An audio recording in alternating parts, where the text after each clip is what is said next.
जय हिंद दोस्तों।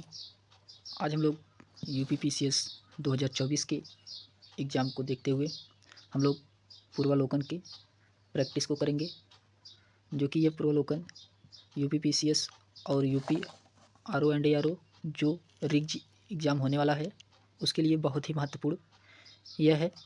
तो चलिए देखते हैं हम लोग।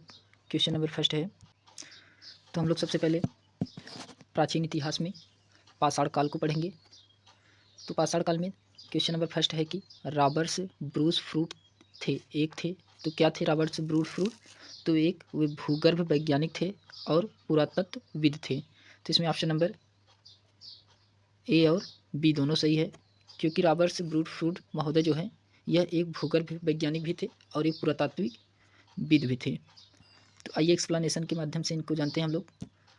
तो है कि साइक्नो इक्लोपीडिया ब्रिटेनिका के अनुसार रॉबर्ट्स ब्रूस फ्रूट ब्रिटिश भूवैज्ञानिक और पुरातत्वविद थे। जियोलॉजिकल सर्वे से संबंध रॉबर्ट्स ब्रूस फ्रूट ने 1863 ईस्वी में भारत में पाषाणकालीन बस्तियों के अन्वेषण की शुरुआत की थी। फिर उसके बाद आता है क्वेश्चन नंबर सेकंड है, कोपेनहेगन संग्रहालय की सामग्री से पाषाण, कांस्य और लौह युग का त्रियुगी विभाजन किसने किया था? तो थॉमसन के द्वारा किया गया था। ऑप्शन नंबर ए इसमें सही है, थॉमसन के द्वारा कोपेनहेगन संग्रहालय की सामग्री में पाषाण, कांस्य और लौह युगीन का त्रियुगी विभाजन किया गया था। तो इसका एक्सप्लेनेशन को देखते हैं हम लोग कि डेनमार्क के कोपेनहेग संग्रहालय की सामग्री के आधार पर पाषाण, कांस्य और लौह युग का त्रियुगी विभाजन क्रिश्चियन जर्गनेसन थॉमसन के द्वारा किया गया था। फिर उसके बाद आता है क्वेश्चन नंबर थर्ड है कि सूची फर्स्ट को सूची सेकंड से मिलाना है। तो सूची फर्स्ट को सूची सेकंड से मिलाना है। तो इसमें जो है चलिए देखते हैं। नेवासा का जो संबंध है वे महाराष्ट्र से है। ईसमपुर का संबंध है जो कर्नाटक से है। डिडवाना का संबंध जो है वे राजस्थान से है। गुडियामा का गुफा जो है यह तमिलनाडु में है। तो ए का तीसरा और बी का चौथा, तो ए का तीसरा, बी का चौथा और सी का पहला, डी का दूसरा। तो ऑप्शन नंबर इसमें सी सही है। तो देखते हैं कि नेवासा का संबंध जो महाराष्ट्र से है, ईसमपुर का संबंध कर्नाटक से है, डिडवाना का संबंध राजस्थान से है, गुडियाम का गुफा का संबंध जो है तमिलनाडु से है। फिर उसके बाद आता है क्वेश्चन नंबर चौथा है कि उत्खनन प्रमाणित के अनुसार पशुपालन का प्रारंभ हुआ था। तो उत्खनन प्रमाणों के अनुसार जो है पशुपालन का प्रारंभ कब से शुरू किया गया था? तो ये मध्य पाषाण काल से। ऑप्शन नंबर इसमें डी सही है, मध्य पाषाण काल से जो है पशुपालन का प्रारंभ किया गया था। तो मध्य पाषाण काल के अंतिम चरण में पशुपालन के साक्ष्य प्राप्त होने लगे थे। ऐसे पशुपालन के साक्ष्य भारत में आदमगढ़, जो कि नर्मदापुर या पूर्व नाम जो है होशंगाबाद है, तथा मध्य प्रदेश में है ये होशंगाबाद, और बागौर भीलवाड़ा राजस्थान से मिले हैं। यानी कि पशुपालन का जो साक्ष्य मिला है वह होशंगाबाद से मिला है और भीलवाड़ा राजस्थान बागौर से मिला है।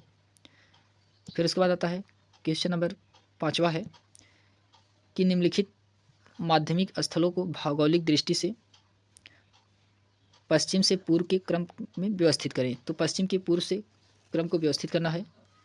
तो इसमें सबसे पहले कौन आएगा? तो सबसे पहले इसमें मदहा आएगा, मदहा के बाद लिखैया आएगा, लिखैया के बाद पैसरा, पैसरा के बाद बीरभानपुर, तो लास्ट में बीरभानपुर आएगा। लास्ट में इसमें तीसरा दिया गया है और ऑप्शन नंबर थर्ड में भी तीसरा दिया गया है। तो उसके पहले पैसरा आएगा, ऑप्शन नंबर इसमें सी सही है। तो यहाँ एक और दिया गया था कि निम्नलिखित में से किन स्थानों से मध्य पाषाण में काल में पशुपालन के प्रमाण मिलते हैं? तो ये बागौर एवं आदमगढ़ से जो कि मध्यकाल में पशुपालन के प्रमाण मिले हैं। फिर इसके बाद आता है कि भौगोलिक दृष्टि से पश्चिम से पूर्व के क्रम में मध्य पाषाणिक स्थल हैं। मदहा है, मदहा जो कि ये उत्तर प्रदेश के प्रतापगढ़ जिले में पड़ता है। फिर उसके बाद लिखैया जो भी ये भी उत्तर प्रदेश के मिर्ज़ापुर जिले में पड़ता है। फिर उसके बाद पैसरा जो कि ये बिहार में है और बीरभान जो कि ये पश्चिम बंगाल में है। फिर उसके बाद आता है क्वेश्चन नंबर 6 है कि निम्नलिखित में से किस स्थल से हड्डी के उपकरण प्राप्त हुए हैं? तो हड्डी के उपकरण जो प्राप्त हुआ है वह मदहा से और राय नहर राय से, सराय नहर राय से और मदहा से, इन दोनों जगह से हड्डी के उपकरण प्राप्त हुए हैं। फिर उसके बाद आता है कि मध्य पाषाण कालीन मदहा, जो कि ये उत्तर प्रदेश के प्रतापगढ़ जिले में स्थित है, यहाँ से सबसे बड़ी मात्रा में हड्डी एवं सींग से निर्मित उपकरण प्राप्त हुए हैं। जी.आर. शर्मा मदहा में 3 क्षेत्रों का उल्लेख करते हैं, जो झील क्षेत्र, बूचड़खाना क्षेत्र, संकुल क्षेत्र एवं कब्रिस्तान के निवासी में बांटा गया है। तो फिर इसमें बूचड़खाना और संकुल क्षेत्र से ही हड्डी एवं सींग के निर्मित उपकरण एवं आभूषण के बड़े पैमाने पर पाए गए हैं। फिर इसके बाद आता है सराय नहर राय से भी अल्प मात्रा में हड्डी के उपकरण पाए गए हैं। फिर इसके बाद क्वेश्चन नंबर 7वां है कि एक ही कब्र से 3 मानव कंकाल निकाले गए हैं, तो कहाँ से? ये दमदमा से निकाले गए हैं। ऑप्शन नंबर 20 है इसमें, दमदमा से एक ही कब्र से 3 मानव कंकाल निकाले गए हैं। फिर उसके बाद आता है इसका एक्सप्लेनेशन को देखते हैं। एक्सप्लेनेशन में दिया गया है कि मध्य गंगा तटी के प्रतापगढ़ जिले में स्थित सराय नहर राय, मदहा तथा दमदमा का उत्खनन हुआ था। तो कहाँ हुआ था? तो प्रतापगढ़ में हुआ था। इन तीनों का जो उत्खनन हुआ था प्रतापगढ़ में हुआ था। फिर दमदमा में लगातार 5 वर्षों के तक किए गए उत्खनन के फलस्वरूप पश्चिमी तथा मध्यवर्ती क्षेत्रों से कुल मिलाकर 41 मानव समाधान ज्ञात हुए हैं। इन समाधानों में से 5 समाधान युग्म समाधान हैं, यानी कि जोड़े के रूप में, और एक समाधान में तो 3 मानव कंकाल एक साथ दफनाए हुए मिलते हैं। शेष समाधानों में एक एक कंकाल मिले हैं। फिर उसके बाद आता है क्वेश्चन नंबर 8वां है कि खाद्यान्नों की दृष्टि से कृषि सर्वप्रथम प्रारंभ हुई थी। तो कृषि सर्वप्रथम कब प्रारंभ हुआ था? तो नवपाषाण काल में। ऑप्शन नंबर ये है कि नवपाषाण काल में कृषि का सबसे पहले प्रारंभ किया गया था। फिर उसके बाद आता है कि खाद्यान्नों का कृषि उत्पादन सर्वप्रथम नवपाषाण काल में प्रारंभ हुआ था। यह वही समय है जब मनुष्य कृषि कर्म से परिचित हुआ था। फिर उसके बाद क्वेश्चन नंबर 9 है कि मानव द्वारा सर्वप्रथम प्रयुक्त अनाज था। तो कौन सा अनाज था? तो जौ। ऑप्शन नंबर इसमें सी सही है, जौ, जो कि यह मानव द्वारा सबसे पहला अनाज प्रयोग में लाया गया था। यह जो है कि वैश्विक दृष्टि से देखा जाए तो सर्वप्रथम जौ, जो कि 8000 ईसा पूर्व के आसपास भूमध्य सागर एवं ईरान के मध्य स्थित पश्चिम एशियाई क्षेत्रों में मानव द्वारा उगाया गया था, जो कि जो बाद में लगभग इन्हीं क्षेत्रों में 8000 ईसा पूर्व के आसपास ही गेहूँ यानी कि वीट भी उगाया जाने लगा था। फिर इसके बाद आता है क्वेश्चन नंबर 10वां है कि भारतीय उपमहाद्वीप में कृषि के प्राचीनतम साक्ष्य प्राप्त हुए हैं। तो प्राचीनतम साक्ष्य कहाँ से प्राप्त हुए हैं? तो लौरा देव से प्राप्त हुआ है। ऑप्शन नंबर 20 में सही है, लौरा देव। यहाँ से भारतीय उपमहाद्वीप में कृषि के प्राचीनतम साक्ष्य प्राप्त हुए हैं। इसमें दिया गया है कि नवीन खोजों के आधार पर भारतीय उपमहाद्वीप में प्राचीन कृषि साक्ष्य वाला स्थल जो है यह उत्तर प्रदेश के संत कबीर नगर जिले में स्थित लौरा देव है। यहाँ से लगभग 9000 ईसा पूर्व से 7000 ईसा पूर्व तक के बीच चावल के साक्ष्य प्राप्त हुए हैं। उल्लेखनीय है कि इस नवीनतम खोजे के पूर्व भारतीय उपमहाद्वीप का प्राचीनतम कृषि साक्ष्य वाला मेहरगढ़ था, जो कि ये पाकिस्तान के बलूचिस्तान में स्थित था। यहाँ से लगभग 7000 ईसा पूर्व के गेहूँ के साक्ष्य मिले थे। तो जब ये नवीनतम खोज हुई है तो इसमें जो है 9000 से 7000 ईसा पूर्व के बीच चावल का साक्ष्य बताया गया है। और जो प्राचीनतम खोज जो पहले हुआ था वह 7000 ईसा पूर्व से गेहूं के साक्ष्य, जो कि ये पाकिस्तान के बलूचिस्तान में मिला था। तो सबसे अगर प्राचीनतम खोज अब पूछा जाए कौन सा हुआ है, तो संत कबीर नगर में, जो कि ये लहुरा देव में हुआ है, यही सबसे प्राचीनतम साक्ष्य है। इसका साक्ष्य जो है 9000 ईसा पूर्व से 7000 ईसा पूर्व के बीच चावल के साक्ष्य प्राप्त किए गए हैं। फिर इसके बाद आता है कि कोल्डीवा प्रयागराज जिले में बेलन नदी के तट पर स्थित, यहाँ से 6500 ईसा पूर्व चावल की भूसी के साक्ष्य मिले हैं। माना जाता है कि उपरोक्त संदर्भों में यदि विकल्प में लहुरा देव रहता है तो विकल्प वही सही होगा। फिर उसके बाद आता है क्वेश्चन नंबर 11 है कि उस स्थल का नाम बताइए जहाँ से प्राचीनतम अस्थायी जीवन के प्रमाण मिले हैं। तो ये Mehrgarh, option number D, Mehrgarh से प्राचीनतम अस्थायी जीवन के प्रमाण मिले हैं। फिर इसके बाद आता है क्वेश्चन नंबर, पहले इसका एक्सप्लेनेशन को देखते हैं कि प्राचीनतम अस्थायी जीवन के प्रमाण सर्वप्रथम बलूचिस्तान के कच्छी मैदानी स्थित मेहरगढ़ से मिले हैं, जिसकी प्रमाणिक तिथि 7वीं शताब्दी सहस्त्राब्दी ईसा पूर्व यानी कि 7000 ईसा पूर्व है, जबकि किली गुल मोहम्मद एवं किला कालीबंगा की प्राचीनतम तिथि क्रमशः 4000 ईसा पूर्व से 3500 ईसा पूर्व तक मानी गई है। फिर उसके बाद आता है क्वेश्चन नंबर 12 है इसमें कि निम्नलिखित में से किस एक पूरा स्थल से पाषाण संस्कृति से लेकर हड़प्पा सभ्यता तक की संस्कृति के अवशेष प्राप्त हुए हैं। तो ये प्राप्त हुआ है तो मेहरगढ़ से, ऑप्शन नंबर इसमें भी सही है। दिया गया है कि बलूचिस्तान जो कि ये पाकिस्तान में स्थित है, तो पूरा स्थल मेहरगढ़ से पाषाण संस्कृति से लेकर हड़प्पा सभ्यता तक की संस्कृति के अवशेष यहाँ से प्राप्त किए गए हैं। फिर इसके बाद क्वेश्चन नंबर 13 है कि नवदा टोली का उत्खनन किसके द्वारा किया गया था? तो ये HD संकालिया के द्वारा नवदा टोली का उत्खनन करवाया गया था। ऑप्शन नंबर इसमें सी सही है। नवदा टोली जो कि ये मध्य प्रदेश में है, यहाँ में पूना के प्रोफेसर HD संकालिया ने यहाँ का उत्खनन करवाया था। यह स्थल इस महाद्वीप का सबसे विस्तृत उत्खनन ताम्र पाषाणी ग्राम स्थल है। इसकी तिथि लगभग 1500 ईसा पूर्व से 1300 ईसा पूर्व के मध्य निर्धारित किया गया है। तो नवदा टोली किस राज्य में स्थित है? तो मध्य प्रदेश में स्थित है नवदा टोली। फिर इसके बाद आता है क्वेश्चन नंबर 14 है कि बृहत पाषाण स्मारकों की पहचान कीजिए। तो बृहत पाषाण स्मारकों की पहचान जो है, यह मृत को दफनाने के स्थान के रूप में किया गया था। ऑप्शन नंबर इसमें भी सही है। फिर इसके बाद आता है इसमें कि नवपाषाण युगीन दक्षिण भारत में शवों को विभिन्न प्रकार की समाधियों में दफनाए की परंपरा विद्यमान है। इन समाधियों जो विशाल पाषाण खंडों से निर्मित की गई है, यानी कि यहाँ की जो समाधियाँ थी वो पत्थरों से निर्मित की गई थी, तो बृहत पाषाण या मेगालिथिक के नाम से जाना जाता है। तो बृहत पाषाण को और किस नाम से जाना जाता है? तो मेगालिथिक के नाम से भी जाना जाता है। इसके विभिन्न प्रकार हैं, जैसे शिष्ट समाधि, पिट सर्किल, कर्नल circle, dolmen, umbrella stone, hood stone और कंदराएँ और मोहरी, जो कि ये विभिन्न प्रकार की समाधि स्थल है। फिर उसके बाद क्वेश्चन नंबर 15 है कि राग का टीला निम्नलिखित किस नवपाषाणिक स्थल से संबंधित है? तो राग का टीला जो है यह संगन कल्लू से संबंधित है। ऑप्शन नंबर इसमें भी सही है, संगन कल्लू, जो कि कर्नाटक में मैसूर के पास वेल्लारी जनपद में स्थित संगन कल्लू नामक नवपाषाण कालीन पूरा स्थल से राग के टीले के साक्ष्य प्राप्त हुए हैं।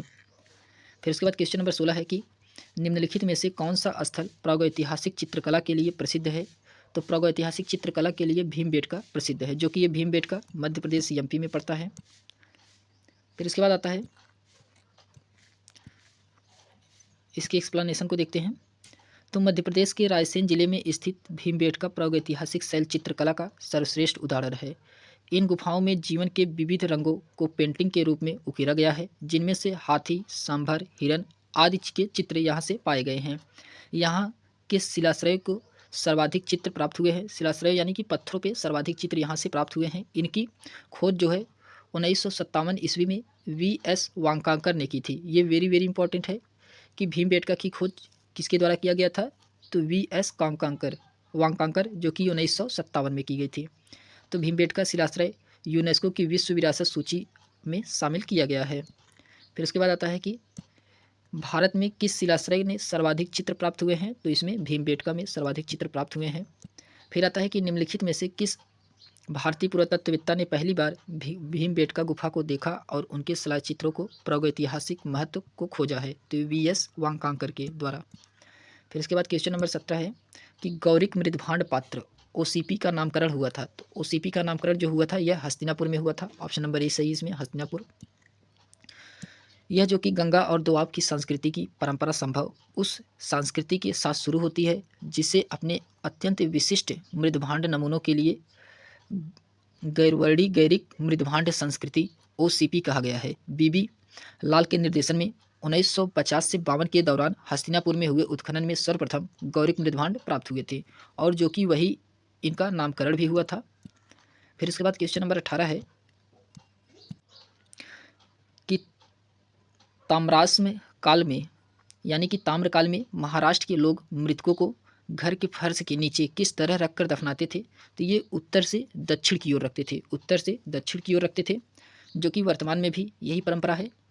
तो महाराष्ट्र की ताम्र पाषाणकालीन संस्कृति, जो कि इसे जोरवे संस्कृति के नाम से भी जाना जाता है, नेवासा, दैमाबाद, कैठे, चंदेली, इनाम गांव आदि पूरा स्थलों में घरों से मृतकों को अस्थि कलश में रखकर उत्तर से दक्षिण की स्थिति में घरों के फर्श के नीचे दफनाए जाने के साक्ष्य मिले हैं। कब्र में मिट्टी की हड्डियां और तांबे की कुछ वस्तुएं भी रखी जाती थी। फिर उसके बाद आता है क्वेश्चन नंबर 19 है कि निम्नलिखित में से किस स्थल से मानव कंकाल के साथ कुत्ते का कंकाल भी प्राप्त हुआ है? तो ये जो प्राप्त हुआ है Burzahom, option number B Burzahom, जो कि ये जम्मू कश्मीर में है। यहाँ से मानव के कंकाल के साथ कुत्ते के कंकाल के भी साक्ष्य प्राप्त हुए हैं। जम्मू कश्मीर में श्रीनगर के निकट एक उत्तर पश्चिम में बुर्जहोम से नवपाषाणिक अवस्था में मानव कंकाल के साथ कुत्ते के कंकाल का भी समाधान प्राप्त हुआ है। यह गर्तावास यानी कि गड्ढे वाले घर यहाँ भी प्रमुख विशेषताएं हैं। तो गर्तावास के साक्ष्य कहाँ से प्राप्त हुआ है? तो बुर्जहोम से ही प्राप्त हुआ है। फिर उसके बाद आता है क्वेश्चन नंबर 20 है कि विंध्य के क्षेत्र किस शिलाश्रय से सर्वाधिक मानव कंकाल मिले हैं? तो ये जो है लिखैया से, ऑप्शन नंबर डी लिखैया से, जो कि यहाँ से सर्वाधिक शिलाश्रय यानी कि पत्थरों से मानव का कंकाल मिला है। फिर उसके बाद आता है क्वेश्चन नंबर,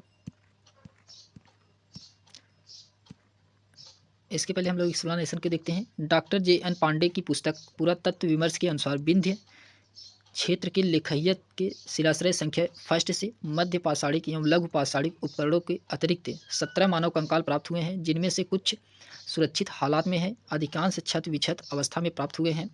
अमेरिका के ओरेगन विश्वविद्यालय के जॉन आर लुकास के अनुसार लेखैया में कुल 27 मानव कंकालों की अवस्थियाँ मिली हैं। फिर इसके बाद आता है क्वेश्चन नंबर 21 है कि नीचे दो कथन दिए गए हैं, अभिकथन ए और कारण आर। तो इसमें क्या दिया गया है कि अभिकथन ये कह रहा है कि विंध्य के क्षेत्र पुरापाषाण युगीन लोगों के न्यूनतम एवं भूतल काल के अंत में गंगा घाटी में प्रवचन किया जाता था। फिर कारण आ रहा है कि जलवायु परिवर्तन के कारण इस काल को शुष्कता का चरण था। तो इसमें कौन था? शुष्कता का जो चरण था, यह सही है। और विंध्य के क्षेत्र में पाषाण युगीन लोगों के नूतन और भूतल काल के अंत में गंगा घाटी में प्रवचन किया जाता था, जबकि दोनों सही है और इसकी व्याख्या भी कर रहा है। तो ऑप्शन नंबर इसमें ये सही है। फिर उसके बाद आता है जी.आर. शर्मा ने सराय नहर राय में खुदाई के बाद यह अवधारणा दी कि नूतन भूतल काल के अंत में सूखे के कारण विंध्य क्षेत्र में भोजन की कमी होने पर लोगों ने गंगा घाटी के क्षेत्र में प्रवचन प्रारंभ किया था। फिर हम लोग सैंधव सभ्यता एवं संस्कृति के बारे में देखते हैं। तो पहला इसमें क्वेश्चन है सैंधव सभ्यता एवं संस्कृति में, जो कि है यूपीपीसीएस 2024 के लिए बहुत ही महत्वपूर्ण सेट है। तो चलिए देखते हैं। पहला इसमें मानव समाज विलक्षण है क्योंकि वह मुख्यतः आश्रित होता था। तो किस पर आश्रित होता था? तो अर्थव्यवस्था पर। ऑप्शन नंबर इसमें भी सही है। मानव समाज जो है पहले सैंधव सभ्यता में अर्थव्यवस्था पर ही आश्रित हुआ करता था। फिर इसमें आता है कि मानव समाज विलक्षण या विशिष्ट होता है क्योंकि वह मुख्यतः अर्थव्यवस्था पर आश्रित होता है। अर्थव्यवस्था में जैसे जैसे परिवर्तन होता जाता है वैसे वैसे मानव समाज परिवर्तित होता जाता है। जैसे खाद्य संग्राहक, कृषि उत्पादन, उद्योग, यानी कि सबसे पहले वो खाद्य संग्राहक बना था, फिर खाद्य संग्राहक के बाद वह कृषि उत्पादन बन गया, और जब कृषि उत्पादन हो गया तो उसके बाद उसको उद्योग में परिवर्तन कर लिया। तो अर्थव्यवस्था जैसे जैसे परिवर्तन होता गया, सामाजिक व्यवस्था उसी अनुरूप बदलती गई।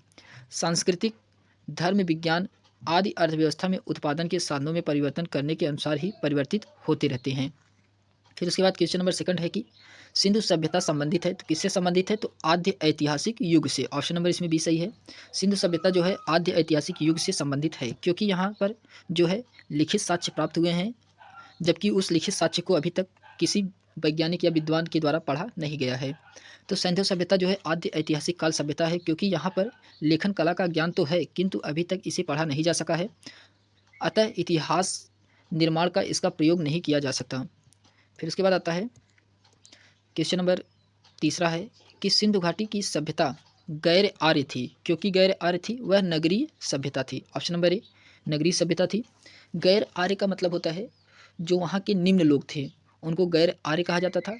तो वहाँ निम्न लोग सिंधु सभ्यता में नहीं पाए गए हैं, इसलिए क्योंकि वहाँ का जो सभ्यता था वह नगरीय सभ्यता था, ना कि ग्रामीण सभ्यता। वैदिक सभ्यता जो है वह ग्रामीण सभ्यता है और सिंधु घाटी सभ्यता जो है वह नगरीय सभ्यता है। फिर इसके बाद आता है कि सिंधु घाटी सभ्यता में गैर आर्य मुख्य रूप से इसलिए थी क्योंकि वहाँ नगरीय सभ्यता थी, जबकि आर्य सभ्यता ग्रामीण थी। फिर इसके बाद आता है कि क्वेश्चन नंबर चौथा है कि सिंधु घाटी सभ्यता को आर्य से पूर्व की रखे जाने का महत्व कारक है। तो क्या कारक है? तो मृदभांड। ऑप्शन नंबर डी सिंधु घाटी सभ्यता को आर्य से पूर्व रखे जाने का महत्वपूर्ण कारक है। तो क्योंकि वहाँ से सबसे पहले मृदभांड का प्राप्त हुआ था, इसी के लिए आर्यों से पूर्व रखा जाता है। तो सिंधु घाटी सभ्यता की लिपि ज्ञान और नगर नियोजन आदि के संदर्भ में प्रारंभिक आर्यों से अधिक विकसित थी। फिर पुरातात्विक साक्ष्यों में अलग अलग काल में पाए गए मृदभांड ही सिंधु घाटी सभ्यता को आर्यों के पूर्व का सिद्ध करते हैं। काले रंग की आकृतियों से चित्रित लाल मृदभांड जहाँ हड़प्पा सभ्यता से संबंधित है, वहीं धूसर एवं चित्रित धूसर मृदभांड जो कि आर्यों से संबंधित माने गए हैं। फिर उसके बाद आता है क्वेश्चन नंबर 5वां है कि सिंधु घाटी संस्कृति वैदिक सभ्यता से भिन्न थी। क्यों भिन्न थी? क्योंकि इसके पात्र जो है, इसके पास विकसित शहरी जीवन की सुविधाएं थी, ये सही है। इसके पास चित्रलेखीय लिपि थी, ये भी सही है। इसके पास लौ और रक्षा शास्त्रों का ज्ञान का अभाव था, तो ये भी सही है। तो इसमें ऑप्शन नंबर डी उपरोक्त तो सभी सही है। तो इसमें दिया गया है कि सिंधु घाटी संस्कृति वैदिक सभ्यता से अनेक बातों से भिन्न थी, क्योंकि सिंधु घाटी सभ्यता जो कि नगरीय सभ्यता थी, जबकि वैदिक सभ्यता एक ग्रामीण सभ्यता थी। तो सिंधु घाटी सभ्यता की लिपि भाव चित्रात्मक थी। वैदिक सभ्यता के लोग लोहे तथा रक्षा शास्त्रों का ज्ञान से युक्त थे, जबकि सिंधु घाटी सभ्यता में लोहे का ज्ञान का अभाव था। फिर उसके बाद आता है क्वेश्चन नंबर 6वां है कि हड़प्पा संस्कृति की जानकारी का प्रमुख स्रोत क्या है? तो पुरातात्विक खुदाई से। ऑप्शन नंबर सी, पुरातात्विक खुदाई से हड़प्पा संस्कृति के बारे में जानकारी प्राप्त होती है। तो हड़प्पा सभ्यता की लिपि का वाचन अभी नहीं हो सका है, यानी कि हड़प्पा सभ्यता की जो लिपि है उसे अभी तक पढ़ा नहीं जा सका है। अतः हड़प्पा सभ्यता से संबंध अनेक पुरास्थलों से प्राप्त पुरावशेष की हड़प्पा संस्कृति के विशिष्ट तथ्यों पर प्रकाश डालते हैं। फिर उसके बाद क्वेश्चन नंबर 7वां है कि निम्नलिखित में से कौन हड़प्पा संस्कृति के पूर्व सीमांत का निर्धारण करता है? तो ये Alamgirpur, option number C Alamgirpur, जो कि ये पूर्वी सीमांत का निर्धारण करता है। आलमगीरपुर जो कि ये यूपी में है। फिर उसके बाद आता है यह जो कि यूपी पीसीएस प्री 2023 में पूछा गया था। फिर हड़प्पा सभ्यता का सर्वाधिक पश्चिमी पुरास्थल सूतका गेंडोर जो कि ये बलूचिस्तान में है। तो सर्वाधिक पश्चिमी पुरास्थल कौन सा है? तो सूतका गेंडोर है। और पूर्वी पुरास्थल आलमगीरपुर है जो कि ये उत्तर प्रदेश में है। और उत्तरी पुरास्थल जो कि ये मांडा जम्मू कश्मीर में है। और दक्षिणी पुरास्थल दैमाबाद महाराष्ट्र में है। फिर उसके बाद आता है फिर क्वेश्चन नंबर 8वां है कि सूची फर्स्ट से सूची सेकंड को सुमेलित कराना है। तो सूची फर्स्ट को सूची सेकंड से सुमेलित कराना है। तो इसमें दिया गया है कि हड़प्पा जो है यह दयाराम साहनी के द्वारा। फिर उसके बाद हस्तिनापुर जो कि ये बीबी लाल के द्वारा। फिर तक्षशिला ये जॉन मार्शल के द्वारा। कौशाम्बी जो कि NG मजुमदार के द्वारा खोजा गया था। तो इसमें ऑप्शन नंबर सी सही है। फिर उसके बाद आता है हड़प्पा की खोज दयाराम साहनी के द्वारा, हस्तिनापुर की खोज बीबी लाल के द्वारा, तक्षशिला की खोज जॉन मार्शल के द्वारा और कौशाम्बी की खोज NG मजुमदार के द्वारा। फिर उसके बाद क्वेश्चन नंबर 9वां है कि मूर्ति पूजा का प्रारंभ कब से माना जाता है? तो ये पूर्व आर्य यानी कि प्री आर्यन काल से ही मूर्ति पूजा का प्रारंभ माना जाता है। तो ऑप्शन नंबर इसमें ए सही है। फिर उसके बाद आता है क्वेश्चन नंबर, पहले इसके एक्सप्लेनेशन को देखते हैं। तो मूर्ति पूजा का प्रारंभ पूर्व आर्यकाल से माना जाता है। सैंधव सभ्यता में मूर्ति पूजा प्रचलित थी। सैंधव सभ्यता में मूर्ति पूजा प्रचलित थी। इसके उदाहरण अनेक सैंधव पुरास्थलों से मातृ देवी की मृण मूर्तियाँ जो कि मोहरों पर प्राप्त हुई है। इसी के प्रमाणित से यह पता चलता है कि सैंधव सभ्यता में मूर्ति पूजा का प्रचलन किया गया था। फिर उसके बाद क्वेश्चन नंबर 10वां है कि एक जुते हुए खेत की खोज की गई थी। तो कहाँ की गई थी? तो ये कालीबंगा में। ऑप्शन नंबर ये इसमें बी सही है। कालीबंगा से हमें जुते हुए खेत की खोज किया गया था। फिर उसके बाद आता है कि हड़प्पा सभ्यता के स्थलों में से राजस्थान के हनुमानगढ़ जिले में घग्गर नदी के किनारे स्थित कालीबंगा से जुते हुए खेत के साक्ष्य मिले हैं। तो कालीबंगा कहाँ है? तो राजस्थान में है। यहाँ से हमें जुते हुए खेत का साक्ष्य मिला है। फिर उसके बाद सूची फर्स्ट को सूची सेकंड से सुमेलित कराना है। तो इसमें दिया गया है कि हड़प्पा में से समाधान R37 मिला है। फिर उसके बाद आता है लोथल से गोदीवाड़ा यानी बंदरगाह का साक्ष्य मिला है। फिर कालीबंगा से अभी हम लोगों ने देखा है कि जुता हुआ खेत का साक्ष्य मिला है। और मोहनजोदड़ो से नर्तकी की मूर्ति मिली है मोहनजोदड़ो से। फिर उसके बाद आता है, आइए देखते हैं इसके एक्सप्लेनेशन को। हड़प्पा सभ्यता से समाधान R37 प्राप्त हुआ है। लोथल से गोदीवाड़ा का साक्ष्य प्राप्त हुआ है यानी कि बंदरगाह, यह जो कि गुजरात में है लोथल। फिर कालीबंगा जो कि राजस्थान में है, यहाँ से हमें जुते हुए खेत के साक्ष्य प्राप्त हुए हैं। मोहनजोदड़ो से नर्तकी की मूर्ति मिली है। फिर उसके बाद क्वेश्चन नंबर 12 है कि सूची फर्स्ट से सूची सेकंड को सुमेलित कराना है। तो सूची फर्स्ट को सूची सेकंड से सुमेलित कराते हैं। चलिए, हड़प्पा सभ्यता जो कि रावी नदी के किनारे है। हस्तिनापुर जो कि ये गंगा नदी के किनारे है। नागार्जुन कोंडा जो कि ये कृष्णा नदी के किनारे है। और पैठन जो है गोदावरी नदी के किनारे है। इसमें ए का दूसरा, बी का तीसरा, सी का चौथा और डी का पहला। तो ऑप्शन नंबर इसमें बी सही है। देखते हैं कि हड़प्पा जो है रावी नदी के किनारे, हस्तिनापुर गंगा नदी के किनारे, नागार्जुन कोंडा ये कृष्णा नदी के किनारे, पैठन जो है गोदावरी नदी से संबंधित स्थल है। फिर उसके बाद सूची फर्स्ट सूची सेकंड से सुमेलित कराना है। तो इसमें सूची फर्स्ट और सूची सेकंड से सुमेलित कराते हैं। तो हड़प्पा संस्कृति की बस्तियाँ और नदी जिस पर अवस्थित है। तो हड़प्पा जो है, हड़प्पा कहाँ अवस्थित है? तो रावी नदी के किनारे। कालीबंगा, कालीबंगा जो है यह घग्गर नदी के किनारे है। लोथल, लोथल जो कि यह भोगवा नदी के किनारे है। और रोपड़ जो कि ये सतलज नदी के किनारे है। फिर उसके बाद आता है, इसके एक्सप्लेनेशन को देखते हैं कि हड़प्पा सभ्यता रावी नदी के किनारे है, कालीबंगा घग्गर नदी के किनारे है, लोथल भोगवा नदी के किनारे है और रोपड़ सतलज नदी के किनारे है। फिर उसके बाद आता है कि सिंधु सभ्यता का महान स्नानागार प्राप्त हुआ है। तो कहाँ से प्राप्त हुआ है? तो मोहनजोदड़ो से। ऑप्शन नंबर ए इसमें सही है। सिंधु सभ्यता का जो महान स्नानागार प्राप्त हुआ है वह मोहनजोदड़ो से प्राप्त हुआ है।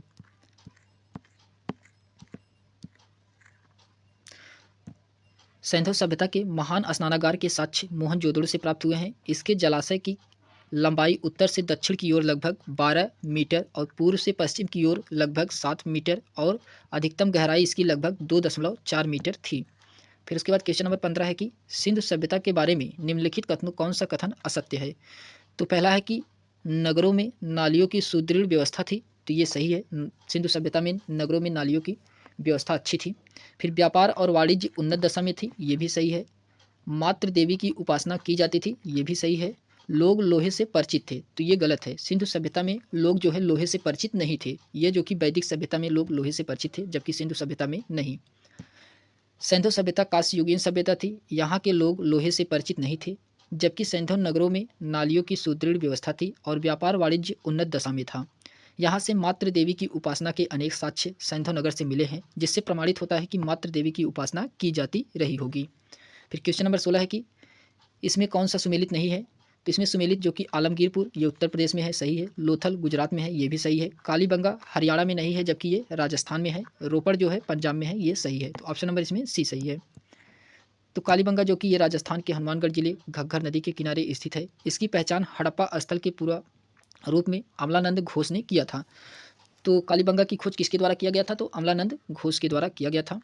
फिर उसके बाद आता है क्वेश्चन नंबर 17वां है कि निम्न में से सिंधु सभ्यता से संबंधित कौन से केंद्र उत्तर प्रदेश में स्थित है? तो कौन सा जो है उत्तर प्रदेश में स्थित है? तो जो कि उत्तर प्रदेश में स्थित है आलमगीरपुर और हुलास। ऑप्शन नंबर 3 और ऑप्शन नंबर 4 ये जो कि उत्तर प्रदेश में स्थित है, इसलिए ऑप्शन नंबर इसमें डी सही है।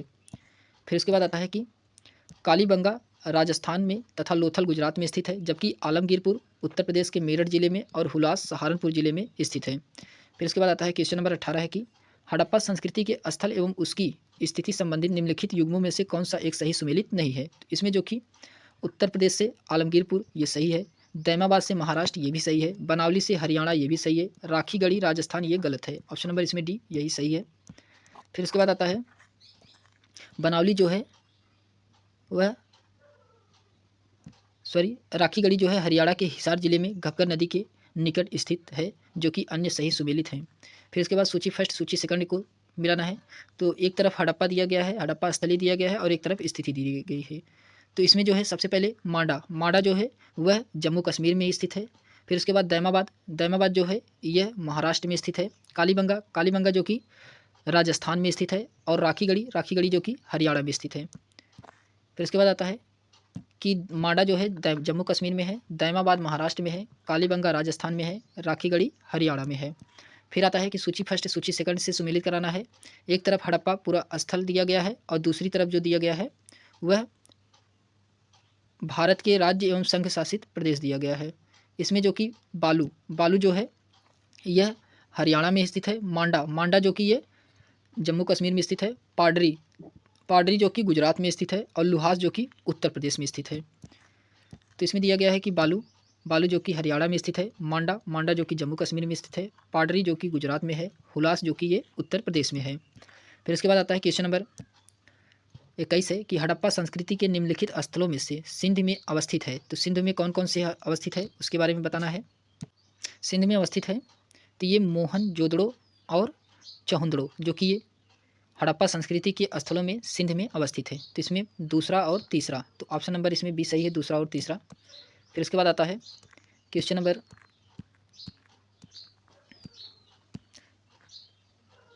आइए इसके पहले एक्सप्लेनेशन को देखते हैं कि हड़प्पा पाकिस्तान के पंजाब प्रांत में है, मोहनजोदड़ो तथा चहुंदड़ो दोनों पाकिस्तान के सिंध प्रांत में है, तथा सूरकोटदा जो कि ये गुजरात में स्थित है।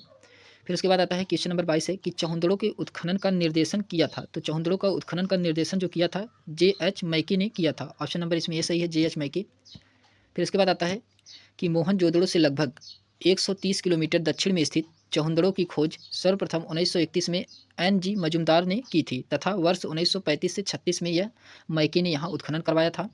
फिर इसके बाद क्वेश्चन नंबर 23 है कि सिंधु घाटी सभ्यता का कौन सा स्थान अब पाकिस्तान में है। तो कौन सा स्थान अब पाकिस्तान में है, तो हड़प्पा। ऑप्शन नंबर इसमें बी सही है, हड़प्पा, जो कि अब आधुनिक में पाकिस्तान के पंजाब प्रांत में स्थित है। यह स्थल रावी नदी के तट पर स्थित था, जबकि कालीबंगा राजस्थान के हनुमानगढ़ जिले में है, लोथल गुजरात प्रांत में है और आलमगीरपुर जो कि उत्तर प्रदेश में है। फिर उसके बाद क्वेश्चन नंबर 24 है दधेरी एक पर्वतीय हड़प्पीय पुरा स्थल है। तो ये पंजाब का, ऑप्शन नंबर इसमें बी सही है, पंजाब। फिर दिया है कि दधेरी एक पर्वतीय हड़प्पीय स्थल है जो कि पंजाब प्रांत के फतेहगढ़ हिसाब जिले में गोविंदगढ़ के पास स्थित है। दधेरी स्थल चित्रित धूसर मृदभांड काल से संबंधित है जो कि आर्यों के आगमन काल भी माना जाता है। फिर इसके बाद क्वेश्चन नंबर 25 है कि सिंधु सभ्यता का कौन सा स्थान भारत में स्थित है। तो ये लोथल है, ऑप्शन नंबर सी, लोथल, जो कि ये सिंधु सभ्यता का स्थल है, भारत में स्थित है। तो सिंधु सभ्यता से संबंधित लोथल नामक पूरा स्थल गुजरात के अहमदाबाद जिले के भोगवा नदी के तट पर स्थित है। सरगवल गांव के समीप स्थित यहाँ के सर्वाधिक महत्वपूर्ण उपलब्धियाँ हड़प्पाकालीन बंदरगाह है। हड़प्पा और मोहनजोदड़ो जो कि ये पाकिस्तान में स्थित है। वह हड़प्पी नगर जिसका प्रतिनिधित्व लोथल का पुरातत्व स्थल करता है किस नदी के किनारे पर स्थित है। तो ये भोगवा नदी के किनारे पर स्थित है। फिर उसके बाद आता है कि हड़प्पा सभ्यता स्थल लोथल स्थित है। तो कहाँ स्थित है, तो गुजरात में स्थित है। फिर सिंधु घाटी सभ्यता का पतन नगर कौन था, तो लोथल था। पतन नगर यानी कि बंदरगाह कौन था, तो ये लोथल था। फिर उसके बाद आता है क्वेश्चन नंबर 26 है कि भारत का सबसे बड़ा हड़प्पा पूरा स्थल कौन सा है, तो Rakhigarhi, option number D, Rakhigarhi, जो कि ये भारत का सबसे बड़ा हड़प्पन पूरा स्थल है। जो कि ये हड़प्पा पूरा स्थल राखीगढ़ी ये हरियाणा के हिसार जिले में स्थित है। यह सबसे बड़ा हड़प्पा स्थल है भारत में।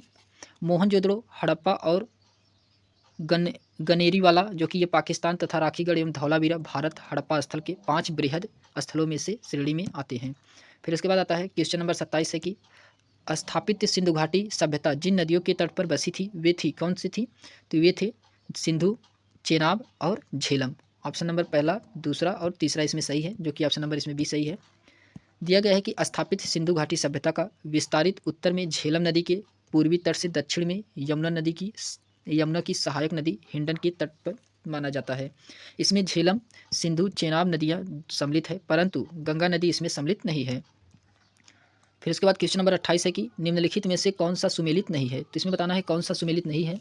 तो हड़प्पा स्थल जो कि दयाराम साहनी के द्वारा खोजा गया था। लोथल जो कि RSR राव के द्वारा खोजा गया था। सूरकोटदा जो कि ये JP जोशी के द्वारा खोजा गया था। जबकि धौलावीरा जो कि VK थापर के द्वारा यह नहीं खोजा गया था। तो यही सुमेलित नहीं है, तो ऑप्शन नंबर इसमें डी सही है। तो फिर आता है कि हड़प्पा का उत्खनन दयाराम साहनी और लोथल का उत्खनन SR राव तथा सूरकोटदा का उत्खनन JP जोशी ने करवाया था। जबकि धौलावीरा का उत्खनन VK थापर ने नहीं बल्कि RS विशिष्ट ने करवाया था। फिर उसके बाद क्वेश्चन नंबर 29 है कि हड़प्पा का उत्खनन करवाने वाला प्रथम पुरातत्वविद जो इसके महत्व को नहीं समझ पाया है, तो ये कौन थे, M कनिंघम। ऑप्शन नंबर इसमें ए कनिंघम जिसे कहा जाता है। तो अलेक्जेंडर कनिंघम ने भारतीय उपमहाद्वीप के ऐतिहासिक महत्व के टीलों सर्वप्रथम समिति उत्खनन कराया था, किंतु वह हड़प्पा के टीलों के महत्व को समझ नहीं सके। तो इसमें क्वेश्चन नंबर फिर 30 है कि सिंधु सभ्यता की विकसित अवस्था में निम्नलिखित में से किस स्थल से घरों में कुएं के अवशेष मिले हैं। तो घरों में कुएं के अवशेष जो कि सभी स्थानों पे मिले गए हैं, इसलिए इसमें ऑप्शन को संदिग्ध रखा गया है। तो आइए देखते हैं, इसकी एक्सप्लेनेशन से पता चलेगा। जो कि ये UPPCS 2024 के लिए और UPRO के लिए जो कि अभी री एग्जाम होगा उसके लिए बहुत ही महत्वपूर्ण यह सेट है। तो चलिए देखते हैं कि जयनारायण पांडे की पुस्तक पुरातत्व विमर्श के पृष्ठ संख्या 386 संस्करण 2020 के अनुसार सिंधु सभ्यता के अधिकांश नगरों में प्रत्येक घरों में लगभग निजी कुएं एवं स्नानागार स्थित थे, जो कि ये पानी के निकासन के लिए नालियों की व्यवस्था भी थी। फिर उसके बाद क्वेश्चन नंबर 31 है कि हाथी दांत का पैमाना हड़प्पाई संदर्भ में मिला है। तो कहाँ से मिला है? तो लोथल में मिला है। ऑप्शन नंबर बी लोथल में। हड़प्पाई संदर्भ में हाथी दांत का पैमाना लोथल यानी कि गुजरात में मिला है। फिर उसके बाद आता है क्वेश्चन नंबर 32 है कि सिंधु घाटी की सभ्यता के किस पूरा स्थल से नाव के चित्र या मॉडल प्राप्त हुए हैं? तो नाव के चित्र या मॉडल जो प्राप्त हुए हैं यह मोहनजोदड़ो एवं लोथल से प्राप्त हुए हैं। ऑप्शन नंबर डी सही है इसमें। मोहनजोदड़ो जो कि ये नदी के किनारे स्थित था और लोथल भी यह बंदरगाह था, इसलिए यहाँ से नाव के साक्ष्य पाए गए हैं। फिर उसके बाद आता है कि मोहनजोदड़ो जो कि एक मुद्रा पर नाव के चित्र तथा लोथल से नाव के चित्रयुक्त मोहर भी प्राप्त हुए हैं। फिर उसके बाद क्वेश्चन नंबर 33 है कि कथन यह है कि मोहनजोदड़ो तथा हड़प्पा नगर अब विलुप्त हो गए हैं, जबकि ये सही है, वह खुदाई के दौरान प्रकट हुए थे। तो ये भी सही है। तो इसमें जो ऑप्शन नंबर दोनों सही हैं और दोनों स्पष्टीकरण भी नहीं कर रहा है, तो इसमें ऑप्शन नंबर इसमें बी सही है। इसका एक्सप्लेनेशन को देखते हैं कि मोहनजोदड़ो जो कि वर्तमान पाकिस्तान के सिंध प्रांत लरकाना जिले में सिंधु नदी के दाएं तट पर है, तथा हड़प्पा जो कि वर्तमान पाकिस्तान के पंजाब प्रांत के साहिवाल तथा पूर्व नाम इसका माउंट गोमरी था, तो जिले में रावी नदी के बाएं तट पर है। तो नगर सैंधव सभ्यता के दो प्रमुख नगर थे जिनकी खोज उत्खननों के दौरान क्रमशः राखलदास बनर्जी तथा दयाराम साहनी ने की थी। वर्तमान में ये नगर मृतप्राय यानी कि विलुप्त स्थिति में हैं। इस प्रकार से यह कथन और कारण दोनों सही हैं, किंतु कारण जो है कथन की सही व्याख्या नहीं करता है। फिर उसके बाद आता है क्वेश्चन नंबर 34 है कि हड़प्पन संस्कृति के संदर्भ में शैलकृत स्थापत्य के प्रमाण कहाँ से मिले हैं? तो ये मिला है धौलावीरा से। ऑप्शन नंबर बी धौलावीरा से, जो कि हड़प्पा संस्कृति के संदर्भ में शैलाकृत स्थापत्य का प्रमाण पाया गया है। फिर उसके बाद आता है कि धौलावीरा जो कि हड़प्पा सभ्यता की भारत में स्थित दूसरी सबसे बड़ी यानी कि प्रथम राखीगढ़ी बस्ती है। यह गुजरात के कच्छ के रण में अवस्थित है। यहाँ से उत्खनन के प्रमाण स्वरूप हड़प्पा सभ्यता की अनेक महत्वपूर्ण जानकारियाँ प्राप्त की गई है। इन खोजों में शैलाकृत जलकुंड यानी कि रॉक कट रिवर्जेशन महत्वपूर्ण है। फिर उसके बाद आता है क्वेश्चन नंबर 35 है। इसके पहले है कि धौलावीरा जिस राज्य में स्थित है वह राज्य कौन सा? तो गुजरात था। क्वेश्चन नंबर 35 है कि कौन सा हड़प्पाई नगर 3 भागों में विभाजित था? तो ये धौलावीरा ही था, जो कि ये 3 नगर भागों में विभाजित किया गया था। तो इसमें ऑप्शन नंबर सी सही है। तो धौलावीरा नगर जो कि आयताकार में बना था, इस नगर को 3 भाग या किलो के मध्य नगर, निचला नगर के रूप में विभाजित था। फिर उसके बाद आता है क्वेश्चन नंबर 36 है कि एक उन्नत जल प्रबंधन व्यवस्था का साक्ष्य प्राप्त हुआ है। तो कहाँ से प्राप्त हुआ है? तो धौलावीरा से प्राप्त हुआ है। ऑप्शन नंबर 20 में सही है। धौलावीरा नामक महत्वपूर्ण हड़प्पाई पुरा स्थल गुजरात के कच्छ जनपद में स्थित है। धौलावीरा जो कि नियोजित नगर एक उत्कृष्ट का उदाहरण है। यह प्राचीन नगर अपनी उन्नत जल संचयन और प्रबंधन की प्रणाली से सुप्रसिद्ध है। यहाँ पर जल संचयन हेतु जलाशयों के साथ बांधों को श्रृंखलाओं का निर्माण किया गया था तथा संबंध जलाशयों में नहरों के माध्यम से जल को प्रवाहित किया जाता था। फिर उसके बाद आता है क्वेश्चन नंबर 37 है कि निम्नलिखित में से किस स्थल से द्विशव संस्कार यानी कि डबल बरियल का प्रमाण मिला है? तो यहाँ से जो है लोथल और कालीबंगा इन दोनों स्थानों से प्राप्त हुआ है। तो ऑप्शन नंबर इसमें दोनों सही हैं। तो लोथल से सर्वाधिक 3 युग समाधिकरण के साक्ष्य प्राप्त हुए हैं, जबकि कालीबंगा से 1 युगल समाधि का प्रमाण मिला है। तो राखीगढ़ से भी युगल समाधि का प्रमाण प्राप्त हुआ है। फिर उसके बाद आता है क्वेश्चन नंबर 38 है कि हड़प्पन स्थल सनौली के अभी हाल ही में उत्खननों से प्राप्त हुए हैं। तो ये मानव समाधान प्राप्त हुआ है। ऑप्शन नंबर इसमें ये सही है, मानव समाधान प्राप्त हुआ है। फिर उसके बाद आता है कि उत्तर प्रदेश के बागपत जिले में बारौत तहसील के सनौली नामक हड़प्पन पुरा स्थल से अनेक मानव समाधान के साक्ष्य प्राप्त हुए हैं, जिनकी दिशा उत्तर से दक्षिण है। इन समाधानों के साथ दैनिक उपयोग की वस्तुएं भी रखी गई हैं, जिसमें से गहने प्रमुख हैं। यानी कि जो यहाँ सनौली नामक पुरा स्थल प्राप्त हुआ है, यहाँ जो समाधान पाए गए हैं, यहाँ से गहने के साक्ष्य पाए गए हैं। इसके साथ ही कुछ जानवरों की हड्डियाँ भी प्राप्त हुई हैं। फिर क्वेश्चन नंबर 39 है कि हड़प्पा सभ्यता स्थल मांडी भारत के किस राज्य में स्थित था? तो ये उत्तर प्रदेश, मांडा जो कि उत्तर प्रदेश में स्थित था। ऑप्शन नंबर इसमें डी सही है। फिर उसके बाद आता है क्वेश्चन नंबर, पहले इसके एक्सप्लेनेशन को देखते हैं कि जून 2000 में उत्तर प्रदेश के मुजफ्फरपुर नगर जिले का एक गांव मांडी अचानक चर्चा में आ गया था। बघारा ब्लॉक में स्थित मांडी गांव की एक खेत में खुदाई के दौरान प्राचीन आभूषण, सिक्के, बर्तन आदि मिले थे। इसे हड़प्पा सभ्यता से जोड़कर देखा गया था। फिर उसके बाद क्वेश्चन नंबर 40 है कि वस्त्रों के लिए कपास की खेती का आरंभ सबसे पहले किया गया था, तो कहाँ किया गया था? तो भारत में किया गया था। ऑप्शन नंबर डी सही है, भारत। वस्त्रों के लिए कपास की खेती का प्रारंभ भारत में किया गया था। 1922 में राखलदास बनर्जी के नेतृत्व में सिंधु नदी के किनारे स्थित मोहनजोदड़ो, जो कि ये वर्तमान में पाकिस्तान के लरकाना जिले में स्थित है, यहाँ से उत्खनन के कपास के सूत की प्राप्ति की गई थी। फिर उसके बाद आता है क्वेश्चन नंबर 41 है कि निम्नलिखित में से किस पशु का अंकन हड़प्पा की संस्कृति के मोहरों पर नहीं मिला है? तो ये घोड़ा, ऑप्शन नंबर सी घोड़ा, जो कि घोड़े का कंकाल तो प्राप्त हुआ है लेकिन घोड़े का साक्ष्य प्राप्त नहीं हुआ है। तो सिंधु घाटी सभ्यता के कुछ स्थलों से घोड़े के अस्थि के अवशेष प्राप्त हुए हैं लेकिन इनका अंकन हड़प्पाई मोहर में नहीं पाया गया है। फिर उसके बाद क्वेश्चन नंबर 42 है, मृण पट्टिका पर उत्कृष्ट सींग युक्त देवता की कृति प्राप्त हुई है, तो ये कहाँ से प्राप्त हुई है? तो कालीबंगा से। ऑप्शन नंबर बी सही है, कालीबंगा से प्राप्त हुआ है। तो कालीबंगा से प्राप्त मृण पट्टिका पर एक और दोहरे सींग वाले देवता का अंकन है। इसके अतिरिक्त मोहनजोदड़ो से भी सींग युक्त देवताओं का चित्र प्राप्त होता है। फिर क्वेश्चन नंबर 43 है कि निम्नलिखित में से कौन सी सभ्यता नील नदी के तट पर पनपी थी? तो ये मिस्र की सभ्यता, ऑप्शन नंबर डी मिस्र की सभ्यता, जो कि नील नदी के किनारे पर पनपी थी। तो मिस्र की सभ्यता का विकास नील नदी की द्रोणी में हुआ था। नील नदी, जो कि विश्व की इस प्राचीन सभ्यता की आधार थी। मिस्र को नील नदी का उपहार भी कहा जाता है क्योंकि इस नदी के अभाव में यह भूभाग रेगिस्तान होता चला गया और मिस्र अफ्रीका महाद्वीप में स्थित है। इसकी समकालीन सभ्यताएं सिंधु घाटी सभ्यता, जो कि ये भारत में थी, और मांटगोमरिया सभ्यता, जो कि इराक की थी। फिर उसके बाद आता है क्वेश्चन नंबर 44 है कि निम्नलिखित सभ्यताओं में उत्तर से दक्षिण का सही क्रम कौन सा है?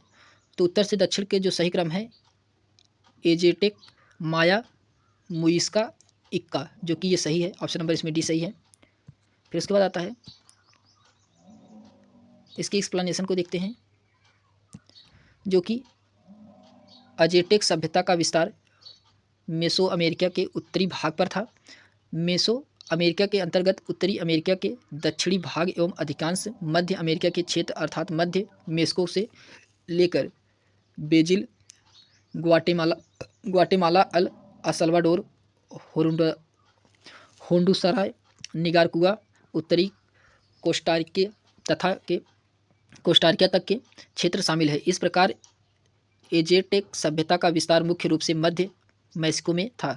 माया सभ्यता का विस्तार जो है मोसो अमेरिका के दक्षिण के भाग अर्थात दक्षिणी पूर्व मेक्सिको में से लेकर ग्वाटेमाला, बेलीज, अल साल्वाडोर तथा होंडुरास तक फैला था। इसके अलावा मोइस्का सभ्यता दक्षिणी अमेरिका महाद्वीप के कोलंबिया के पूर्वी भाग में विस्तृत था, जबकि इक्का सभ्यता विस्तार दक्षिणी अमेरिका के पश्चिमी भाग में उत्तर में क्वांटी यानी कि इक्वाडोर से लेकर के दक्षिणी में सोंटियागा चिली तक था।